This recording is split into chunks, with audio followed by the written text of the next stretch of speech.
Le cri de la femme déchira l'air du désert, tel un couteau. Son corps bascula du train en marche. Sa robe bleue flottait autour d'elle, comme l'aile brisée d'un papillon. Wilksander l'entendit alors qu'il abreuvait son cheval près d'un ruisseau, à 200 mètres de la voie ferrée. Il releva brusquement la tête, juste à temps pour l'avoir heurté violemment le remblai rocheux, avant de rouler vers un bouquet de sauges. Sans réfléchir, il bondit sur le dos de son étalon et lui enfonça les talons dans les flancs. Il lança l'animal au grand galop à travers le paysage de l'Utah. Pendant ce temps, le sifflet du train hurla et continua sa route vers l'est sans ralentir. Le soleil d'octobre tapait fort, alors que Will poussait son cheval plus durement qu'il ne l'avait fait depuis des mois. Son cœur battait la chamade contre ses côtes, tandis que la poussière volait sous les sabots tonitruants.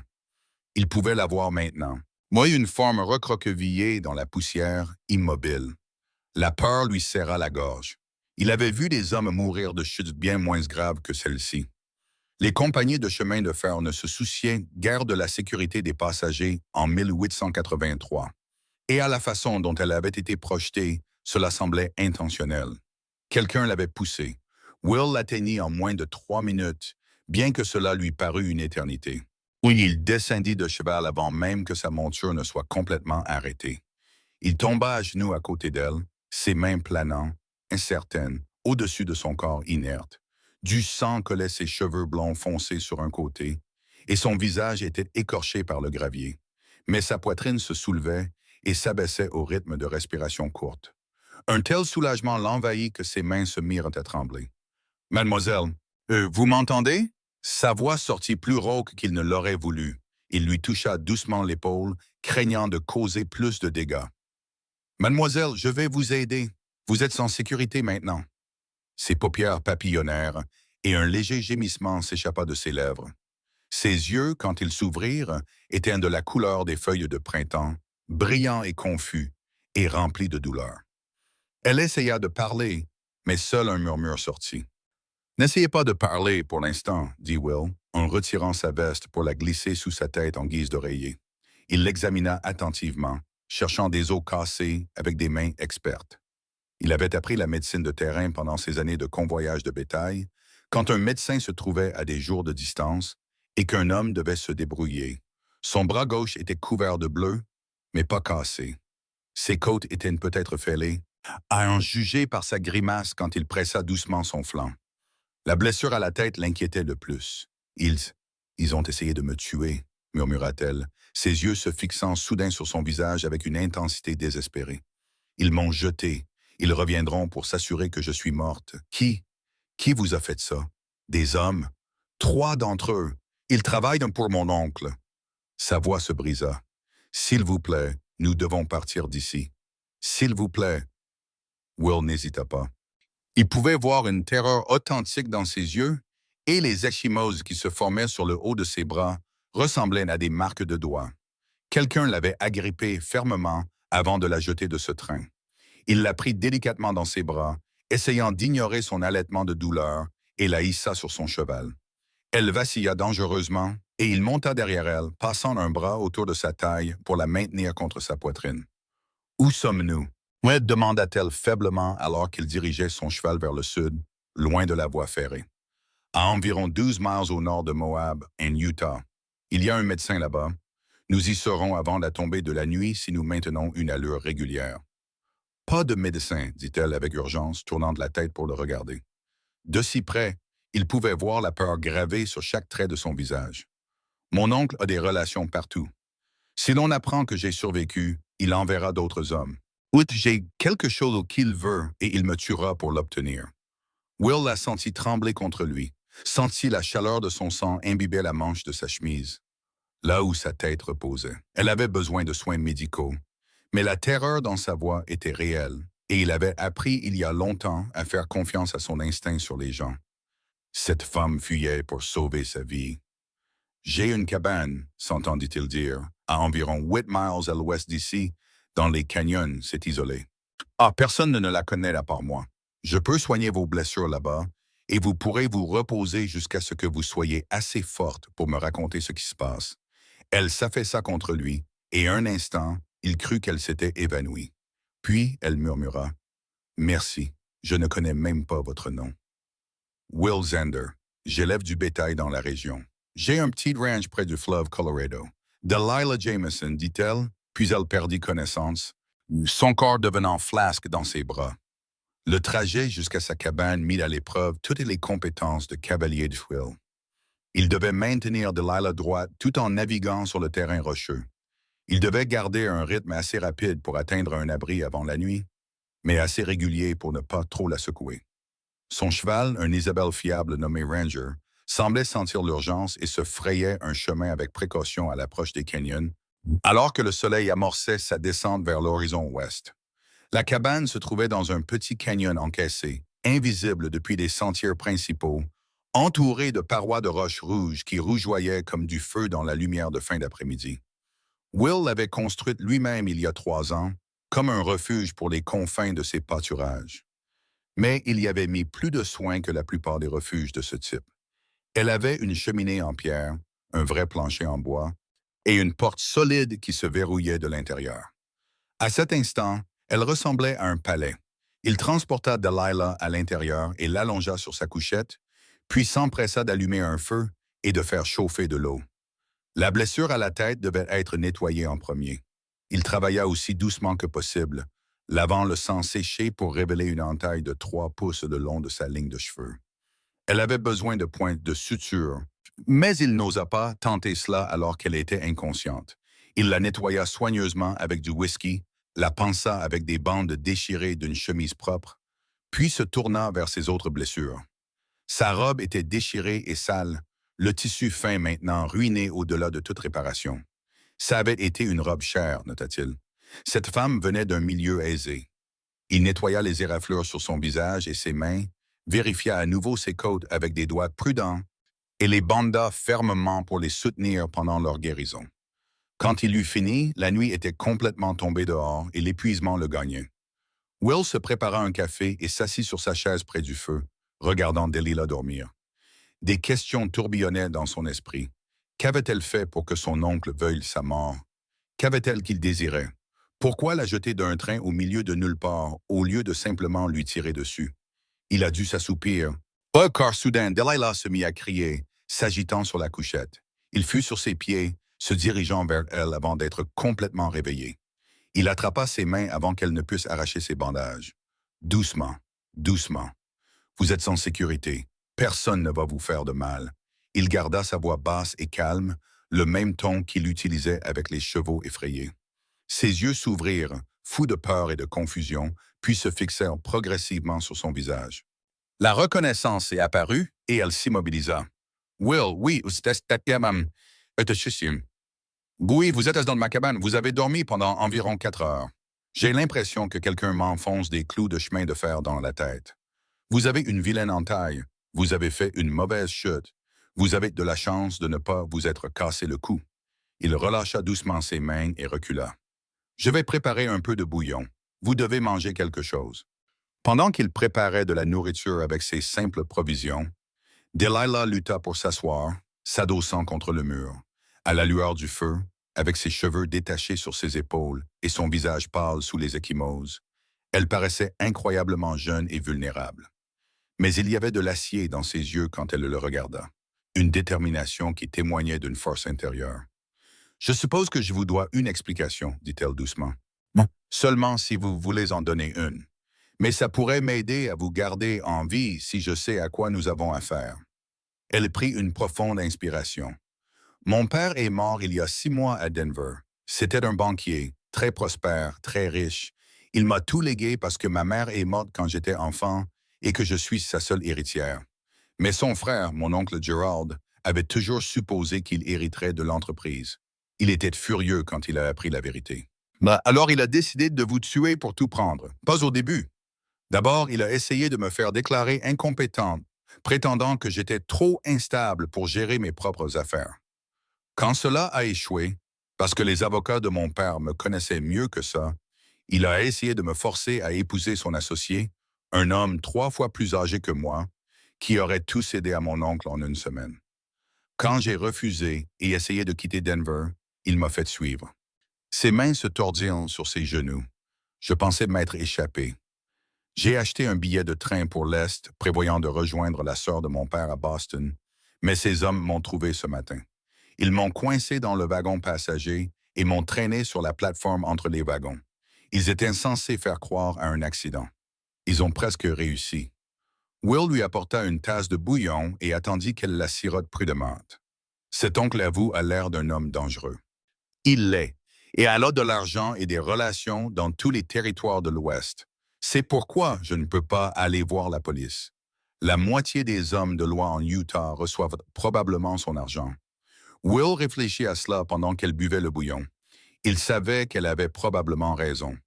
La corruption était profonde dans les forces de l'ordre territorial, surtout lorsque des hommes riches étaient impliqués. Quel est votre plan alors? Vous ne pouvez pas vous cacher éternellement. Je dois atteindre Boston. Ma tante est mariée à un juge fédéral. Il est le seul à avoir assez de pouvoir pour tenir tête à mon oncle et faire respecter le testament de mon père. Mais je dois survivre assez longtemps pour y arriver, et j'ai besoin de preuves de ce que mon oncle a fait. Ses yeux verts rencontrèrent un des siens avec fermeté. Je sais que ce n'est pas votre combat, Will. Vous m'avez déjà sauvé la vie, et je vous en suis reconnaissante au-delà des mots. Si vous pouviez juste m'aider à atteindre la prochaine ville, me donner assez de temps pour récupérer. Je trouverai mon chemin à partir de là. La prochaine ville est de Moab. Et si votre oncle a des hommes qui vous cherchent, c'est le premier endroit où ils chercheront. Chaque gare, chaque relais de diligence, chaque bureau de télégraphe entre ici et Denver aura des gens qui surveillent. Will posa sa tasse de café et se pencha en avant. Voici ce que je pense. Vous restez ici pendant que vous guérissez.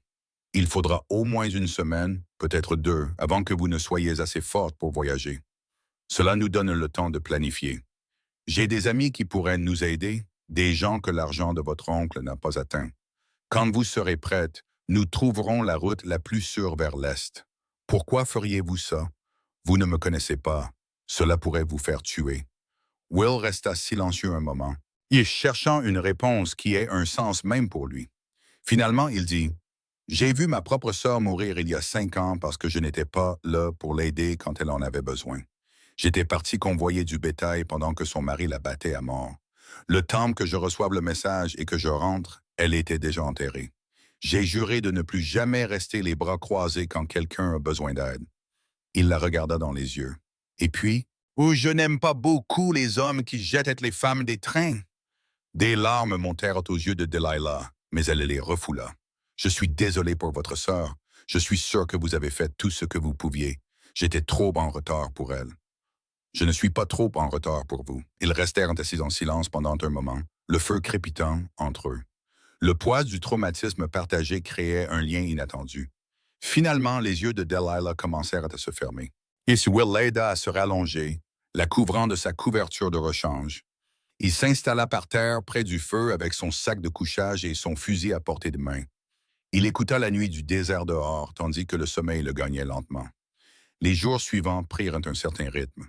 Will se levait tôt pour s'occuper de Ranger et vérifier s'il y avait des signes de cavaliers dans les canyons environnants. Il ne vit rien, mais ne relâcha jamais sa vigilance. Il se rendait à son ranch principal, un trajet de 3 heures aller-retour tous les quelques jours pour vérifier son petit troupeau et maintenir les apparences d'une routine normale. Il dit à son employé de ranch, un Mexicain plus âgé nommé Carlos, qu'il passait du temps au refuge pour faire des réparations, ce qui était assez vrai. Pendant ce temps, Delilah guérissait. Les premiers jours, elle pouvait à peine se tenir debout sans aide. Ses côtes fêlées rendaient chaque mouvement une agonie. Mais elle était déterminée et têtue, Will se poussant un peu plus chaque jour. Will changeait ses bandages et lui apportait ses repas, et lentement, ils commencèrent à vraiment parler. Elle lui parla de son enfance à Denver, en tant que fille d'un banquier éminent. Elle parla des tuteurs privés, des leçons de musique et des attentes étouffantes. Elle parla de la perte de sa mère, morte d'une pneumonie quand elle avait 8 ans. Elle parla du lent déclin de son père après que son frère l'eut trahi dans une affaire des années auparavant, et comment il s'était tué au travail pour reconstruire ce qui avait été perdu. Will lui parla de son enfance dans un petit ranch au Kansas. Il lui parla de son arrivée dans l'Ouest après la mort de sa sœur, car il ne supportait pas de rester dans un endroit qui la lui rappelait. Il lui parla de la construction de son ranch à partir de rien, avec l'argent gagné lors des convoyages de bétail et son propre travail acharné. Il lui parla de la vaste solitude des canyons et pourquoi il l'aimait malgré tout. Ils découvrirent qu'ils aimaient tous les deux lire, bien que les livres fussent rares dans la cabane de Will. Delilah avait réussi à sauver une chose du train, un petit volume de poésie relié en cuir qu'elle portait dans la poche de sa robe. Elle lui lisait des poèmes le soir pendant qu'il nettoyait son fusil ou réparait son harnachement, sa voix douce à la lueur du feu. Le cinquième soir, alors qu'elle lisait un poème sur les feuilles d'automne, Will réalisa qu'il regardait son visage au lieu d'écouter les mots. Elle leva les yeux et le surprit en train de la fixer. Quelque chose passa entre eux, électrique et indéniable. Elle s'arrêta de lire au milieu d'une phrase, ses lèvres s'entr'ouvrant légèrement. Pendant un instant à couper le souffle, aucun d'eux ne bougea. « Will », murmura-t-elle. Il se leva brusquement et se dirigea vers la porte, sortant dans l'air froid de la nuit. Son cœur battait à tout rompre contre ses côtes. Il ne pouvait pas faire ça. Elle était la fille d'un riche banquier, fuyant pour sa vie. Il était un éleveur avec de la terre sous les ongles et une cabane qui protégeait à peine du vent. Elle irait à Boston, retournerait dans son propre monde, et il resterait ici, dans les terres de roches rouges où était sa place. S'attacher ne mènerait qu'à un chagrin d'amour pour eux deux. Mais quand il revint à l'intérieur, Delilah se tenait près du feu, une main pressée sur ses côtes bandées, ses yeux féroces. « Ne faites pas ça, dit-elle. Ne me fuyez pas parce que vous pensez que je suis trop bien pour vous ou parce que nos vies sont trop différentes.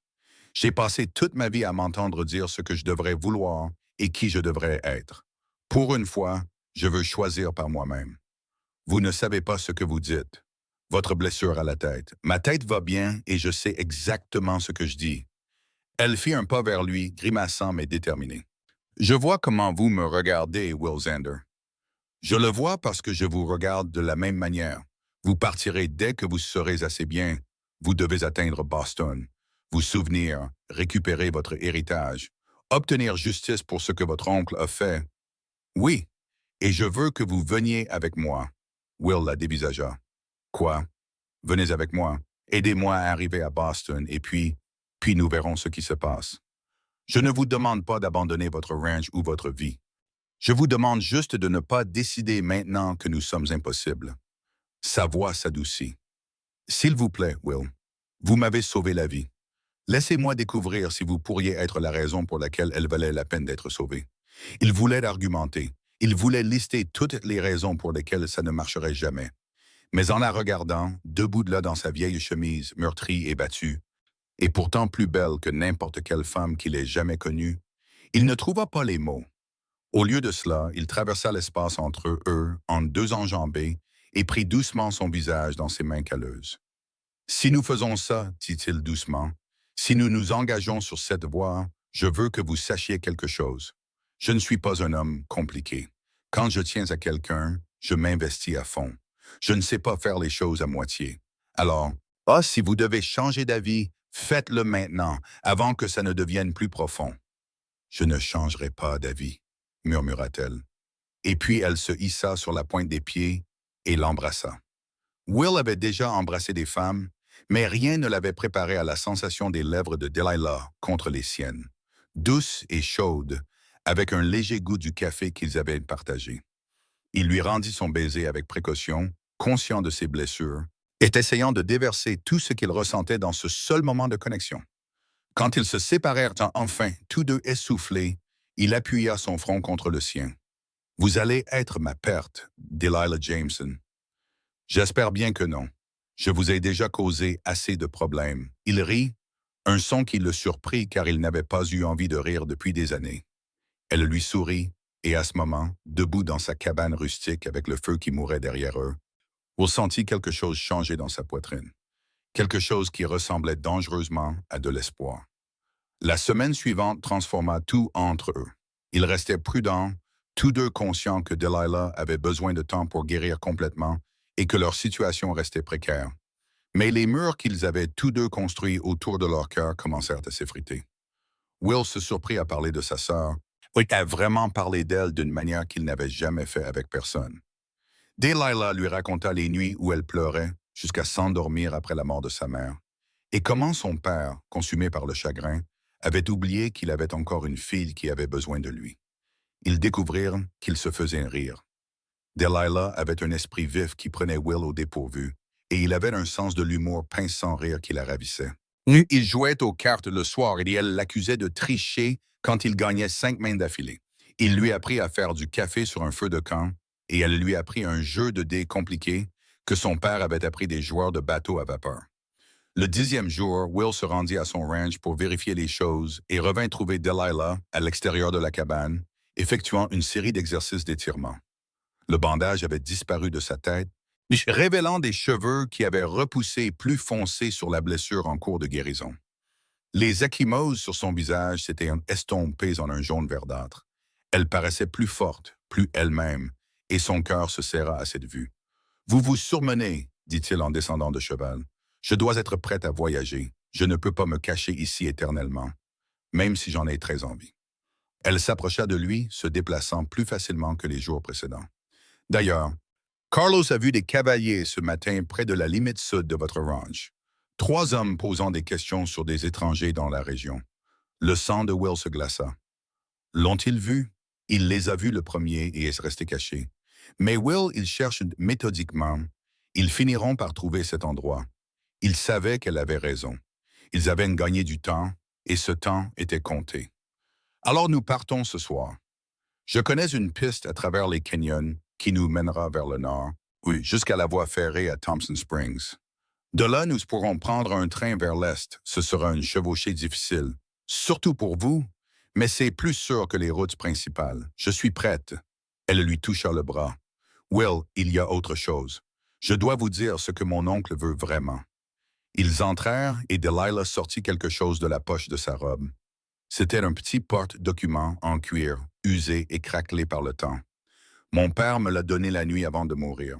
Mais il m'a fait promettre de le garder en sécurité, de ne jamais le laisser tomber entre les mains de Gerald.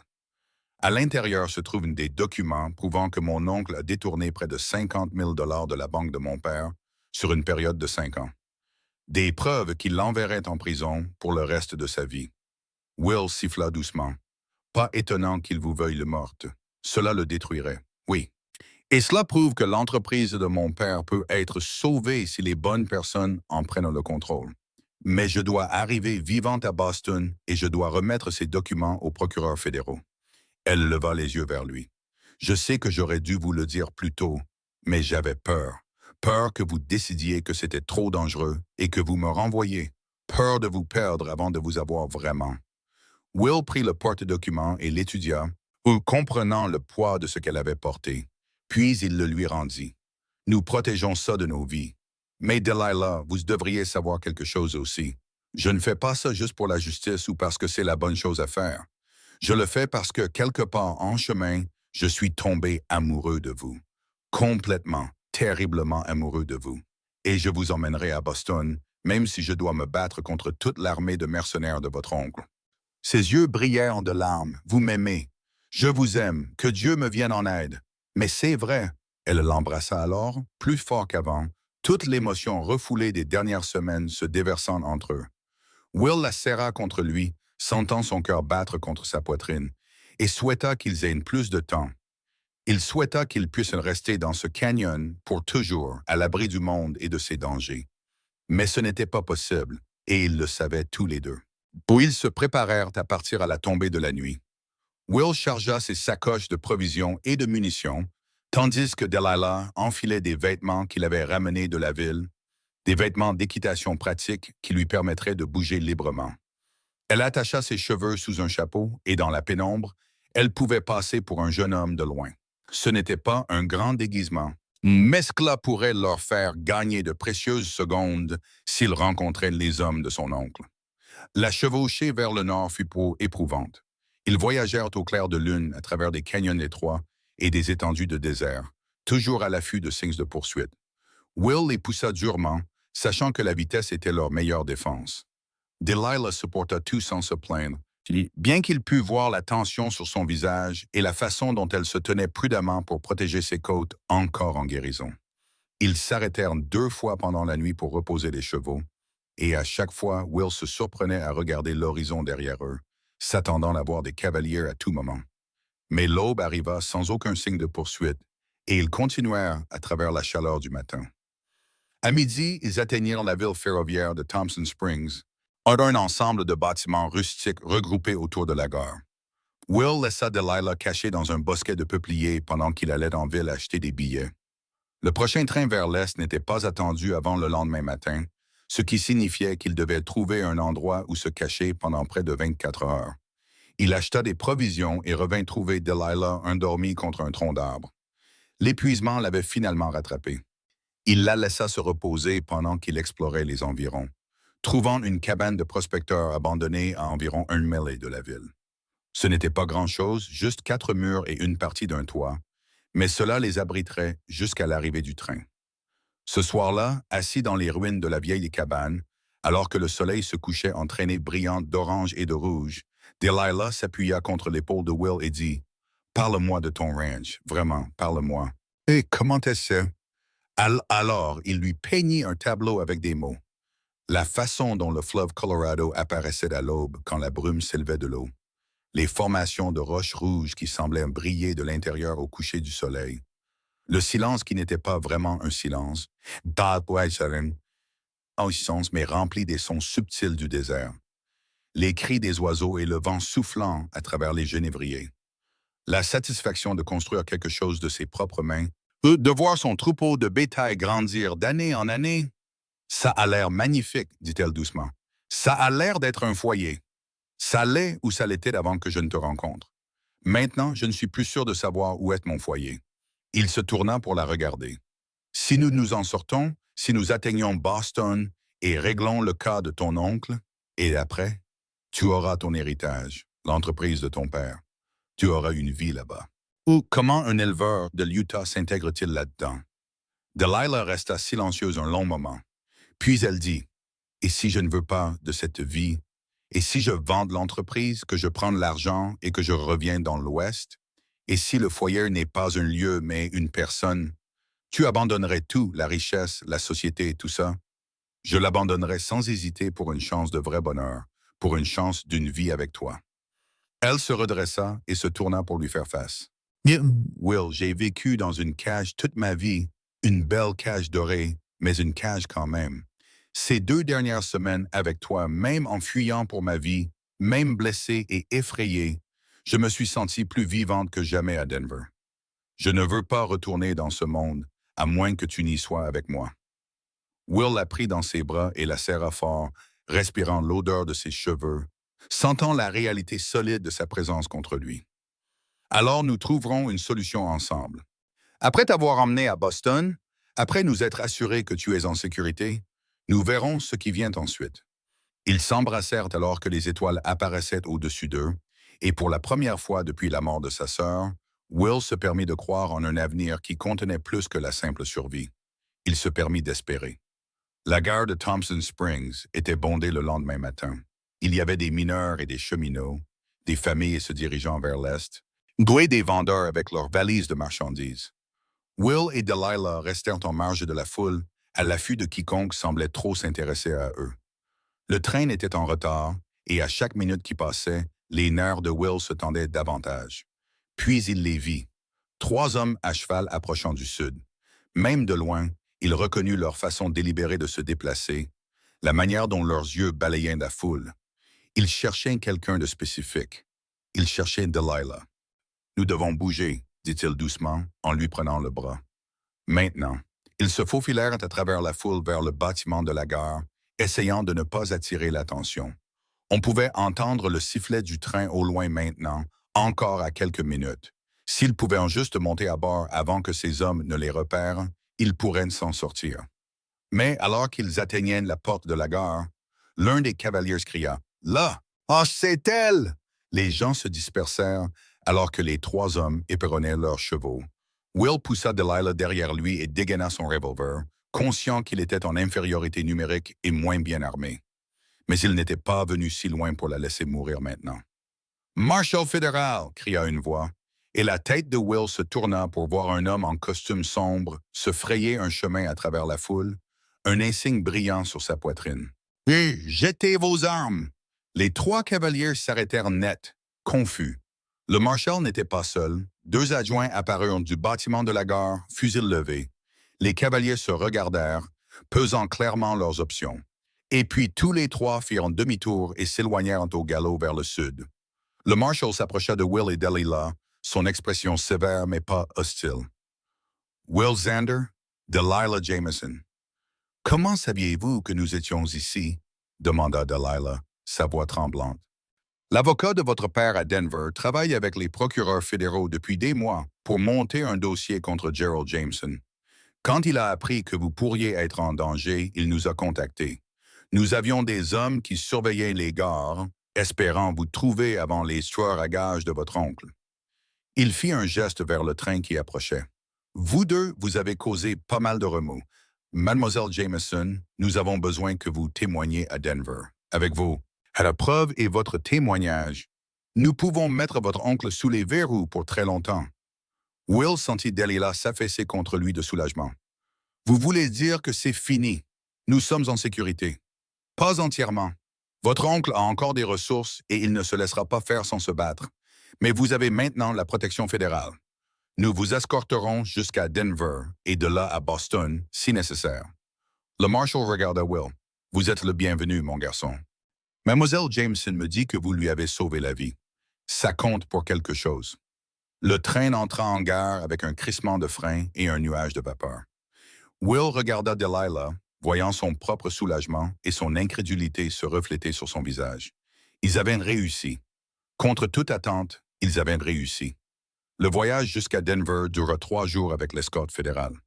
Gerald Jameson fut arrêté à son bureau le matin de leur arrivée. Il était entouré de marshals et serrait des papiers qu'il tenta de brûler sans succès. Les preuves fournies par Delilah, combinées aux témoignages des associés de son père, qui avaient eu trop peur pour parler auparavant, constituèrent un dossier inattaquable. En une semaine, Gerald Jameson fut jugé pour détournement de fonds, tentative de meurtre et une demi-douzaine d'autres chefs d'accusation. Delilah témoigna avec une dignité tranquille, ne s'effondrant jamais, même lorsque l'avocat de la défense tenta de la dépeindre comme instable et vindicative. Will s'assit dans la salle d'audience chaque jour, une présence solide vers laquelle elle pouvait se tourner lorsque les choses devenaient difficiles. Le jury mit moins de 4 heures pour le déclarer coupable de tous les chefs d'accusation. Gerald Jameson passerait le reste de sa vie en prison. Le procès terminé, Delilah travailla avec les avocats de son père pour régler sa succession et vendre la banque. Bon, elle n'avait aucun intérêt à la diriger elle-même, et la vente rapporta assez d'argent pour la mettre à l'abri pour le reste de sa vie avec une gestion prudente. Mais elle avait déjà pris sa décision sur la suite des événements. Par un matin frais de novembre, elle et Will se tenaient devant le palais de justice de Denver, leur bagage fait. « Tu es sûr de ça? » lui demanda Will pour la 12e fois. « Tu pourrais encore aller à Boston. Ta tante t'accueillerait. Tu pourrais avoir une vie là-bas. » « Je pourrais, acquiesça Delilah. Mais je ne veux pas de cette vie. Je veux une vie avec toi, Will. Je veux voir ton ranch. T'aider à en faire quelque chose de plus grand. Je veux me réveiller dans les canyons et regarder le lever du soleil peindre les rochers en rouge. Je veux apprendre à monter à cheval comme toi, à cuisiner sur un feu de camp et peut-être un jour élever des enfants qui sauront ce que signifie être libre. » Elle lui prit les mains. « À moins que tu ne veuilles pas de ça, à moins que je ne présume trop. » Will la serra contre lui et l'embrassa là, sur les marches du palais de justice, sans se soucier de qui les voyait. Quand il la relâcha enfin, ils étaient tous deux essoufflés. « Je veux tout ça, et plus encore, dit-il. Je veux t'épouser, Delilah. Je veux passer chaque jour du reste de ma vie à m'assurer que tu ne regretteras jamais de m'avoir choisi, plutôt que cet autre monde. Alors, oui, rentrons à la maison. Allons à Moab. » Ils se marièrent dans une petite église de Moab 2 semaines plus tard. Carlos fut le témoin de Will et la femme du médecin qui s'était liée d'amitié avec Delilah pendant sa convalescence fut la sienne. C'était simple, rapide et parfait. Rien à voir avec le mariage mondain élaboré que Delilah aurait pu avoir dans une autre vie. Quand le pasteur les déclara mari et femme, Will l'embrassa avec une douceur qui lui fit mal au cœur, et elle sut qu'elle avait fait le bon choix. Le ranch devint leur projet commun. Delilah utilisa une partie de son héritage pour acheter plus de terre et agrandir le troupeau. Mais elle travaillait aux côtés de Will comme n'importe quelle femme de rancher, reprenant les rythmes de la terre et les exigences du bétail. Elle découvrit qu'elle aimait le travail, aimait la douleur des muscles fatigués et la satisfaction d'un travail bien fait. Elle aimait par-dessus tout rentrer à leur cabane à la fin de la journée et tomber dans les bras de Will. Tous deux poussiéreux, épuisés et complètement heureux. Le premier printemps après leur mariage, Will la surprit en ajoutant 2 pièces à la cabane, la transformant en une véritable maison. Nous allons avoir besoin de place, dit-il quand elle lui demanda pourquoi. Pour les enfants qui la rempliront un jour. Delilah rit et l'embrassa. Tu es très confiant au sujet de ses futurs enfants. Je suis confiant à notre sujet, dit-il simplement. Tout le reste viendra avec le temps. Il avait raison. Leur premier enfant, un fils qu'ils nommèrent Samuel d'après le père de Will, naquit à l'hiver de 1885. Will tint le bébé avec des mains tremblantes, des larmes coulant sur son visage, et Delilah tomba de nouveau amoureuse de lui en le voyant devenir père. 2 ans plus tard, leur fille Margaret arriva, le visage rouge et criant, et immédiatement adorée par son frère aîné. Le ranch prospéra au fil des ans. La réputation d'honnêteté de Will se répandit, et ils établirent des relations avec des acheteurs dans tout le territoire et au-delà. Lorsque l'Utah devint un État en 1896, ils célébrèrent en agrandissant à nouveau leur maison, ajoutant un large porche où ils pouvaient s'asseoir le soir et regarder leurs enfants jouer dans le canyon. Samuel devint un garçon fort et silencieux qui aimait le ranch autant que son père. Margaret était sauvage et intrépide, grimpant toujours sur des choses qu'elle ne devrait pas et ramenant à la maison des animaux blessés à soigner. Delilah leur apprit à lire à tous les deux avec des livres qu'elle commandait sur catalogue, et Will leur apprit à monter à cheval, à utiliser le lasso et toutes les compétences dont ils auraient besoin pour diriger un ranch un jour. Parfois, généralement tard dans la nuit quand les enfants dormaient, Delilah disait à Will à quel point elle était reconnaissante pour le jour où elle était tombée de ce train.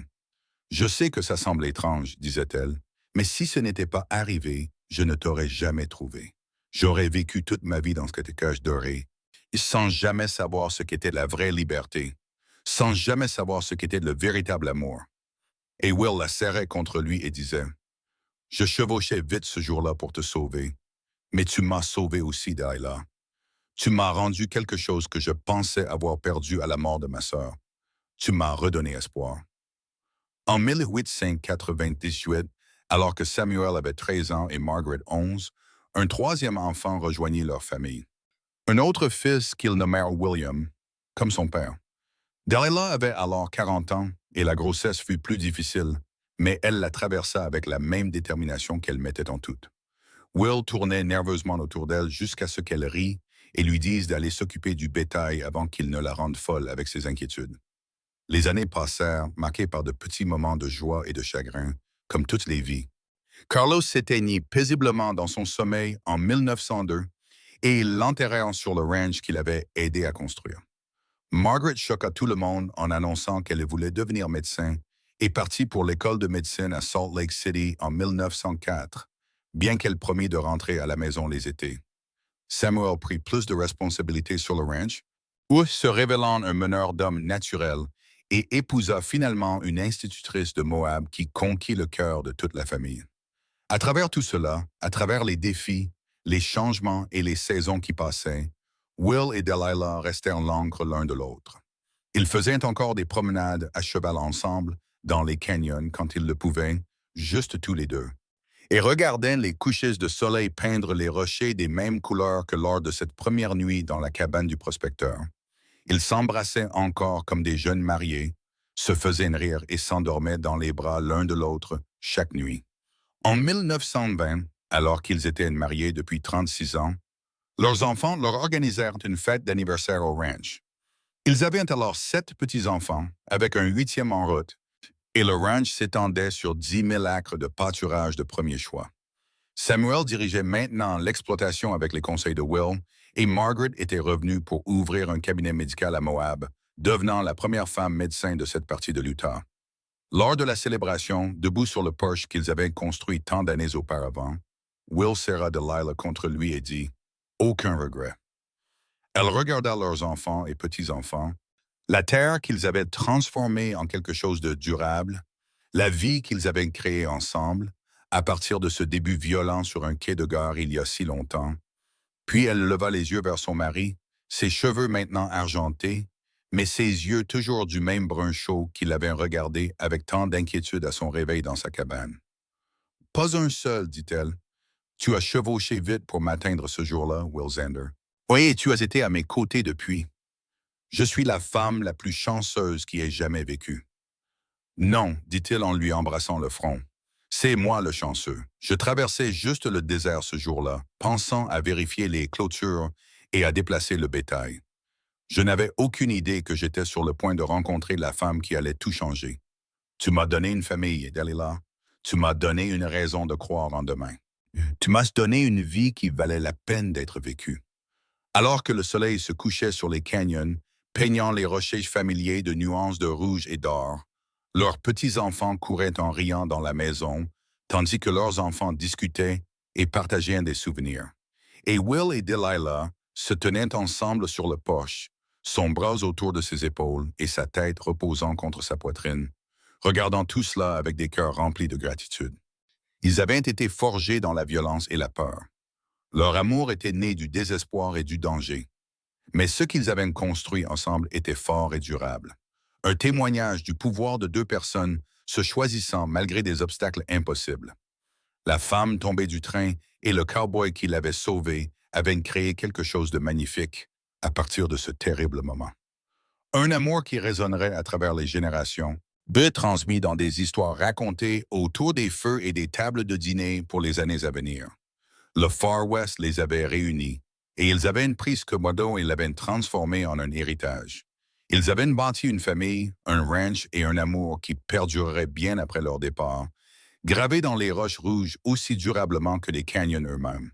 Et en cette soirée d'anniversaire, entourés de la vie qu'ils avaient créée ensemble, ils savaient tous deux qu'ils ne changeraient pas un seul instant du voyage qui les avait menés ici.